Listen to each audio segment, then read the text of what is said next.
Good morning. We're going to try to finish chapter 9 today. We're starting on page at the bottom of 194 from the Dance of Anger. Choosing a courageous act. Make a plan to do something different with your anger in a relationship, something that is not in keeping with your usual pattern. Using the earlier chapters as a guide, choose one small, specific task that you can calmly carry out and maintain when the counter moves begin and your own anxiety mounts. Anticipate the other person's reaction and what you will do then. Even if you don't hold your ground, moving differently in a relationship is the best way to learn about your own self and the relationship.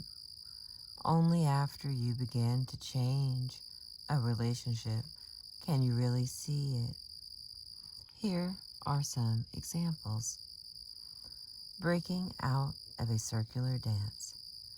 If you are pursuing a distancer in a romantic relationship or marriage, carefully reread Chapter 3, which describes how Sandra broke out of the pursuit cycle with Larry. If you are over-functioning for a child, reread Chapter 8, focusing on the changes that Mr. and Miss Kessler made in their relationship with their children. If you are in an under-functioning position with your partner, go back to Stephanie's relationship with Jane from Chapter 7, or Barbara's dilemma with her husband, Chapter 2. Decide in advance on a length of time, for example 3 weeks, that you will hold to a new position and see what happens. Defining a self. Think of 1 or 2 ways in which you can more clearly define who you are with family members without criticizing or trying to change them, and without becoming defensive when anxiety mounts. For some of us, sharing our competence and strength is a move toward defining a whole, more balanced self. For others, a more courageous move may be to let others know that we have been depressed lately and that we are struggling with work or with a relationship. Stating a clear difference of opinion and standing behind it in a relationship where we have been the accommodating partner is another significant move toward defining a self. The more we work on this task, the clearer our thinking about our anger and how best to make it work for us. Moving against cutoffs. If you have been emotionally cut off from a family member, it can be an act of courage simply to send a birthday card or holiday greeting. Keep in mind that people, like other growing things, do not hold up well in the long run when severed from their roots. If you are emotionally disconnected from family members, you will be more intense and reactive in other relationships. An emotional cutoff with an important family member generates an underground anxiety that can pop up as anger somewhere else.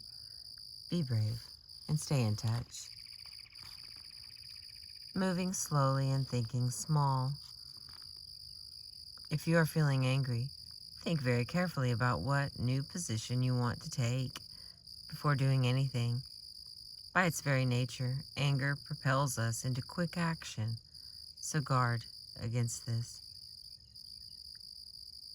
You will only fall on your face if you attempt to take a new position that you are not yet ready to take or that you have only casually thought through.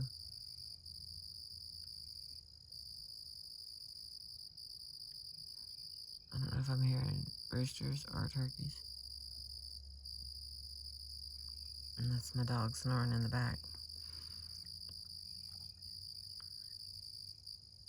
Alice was furious with an ex-roommate who had moved to Denver a year ago, but was still storing her belongings in Alice's basement.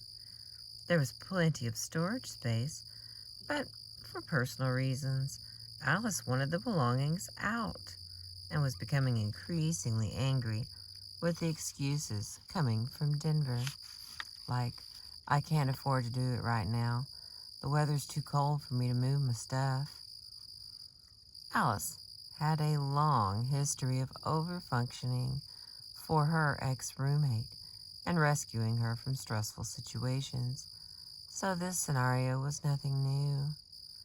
After attending an anger workshop that I conducted, Alice enthusiastically rushed home and wrote the following letter to her ex-roommate. Dear Leslie, I am having a terrible problem with your belongings in my basement. It may be selfish or irrational of me, but for whatever reason, I just can't live with it any longer. If you do not get your stuff out within 3 weeks, I am giving everything to the Salvation Army. Regretfully, Alice. Leslie did not get her stuff out, and Alice gave it to the Salvation Army. Leslie acted furious and despairing, and Alice, in response, became guilty, remorseful, and depressed. It is not that Alice did the wrong thing. The problem was that she too quickly defined and acted on a position that was not comfortable for her. Katie struggled to set new limits with her elderly father from Chapter 6, illustrates that it often takes time and effort to define a position that is congruent with our beliefs and values, a position that we can stick to without suffering undue anxiety and guilt when the counter moves start rolling in. Remember that women have a long legacy of assuming responsibility for other people's feelings and for caring for others at the expense of the self. Some of us may care for others by picking up their dirty socks or doing their feeling work. Some by being less strong, self-directed, and competent than we can be, so as to avoid threatening those important to us. Changing our legacy is possible, but not easy. Think small to begin with, but think. Preparing for resistance. As you attempt to shift a pattern, prepare yourself not only for intense reactions from others, but also for the inner resistance that you will meet. Elizabeth was a 29-year-old lawyer who had been chronically angry with her parents, who she felt kept her in a childlike role by refusing to be guests in her home.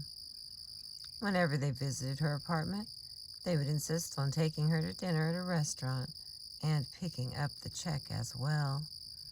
When Elizabeth herself was ready for a change, she found a way to let her parents know that it was important to her to be a hostess to them on her own turf.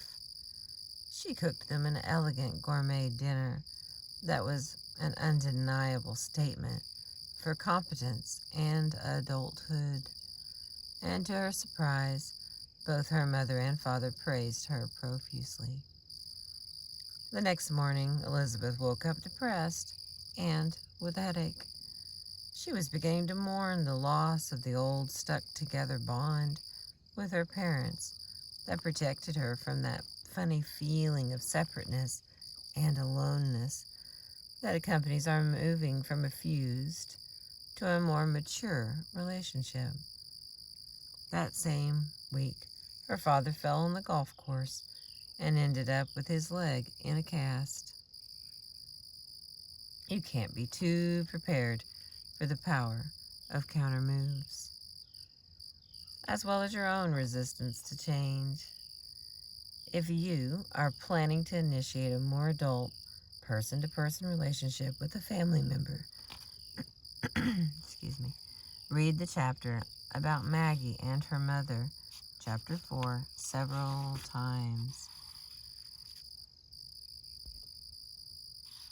As you think about this book or discuss it with a friend, you will come up with your own ideas for a bold and courageous act.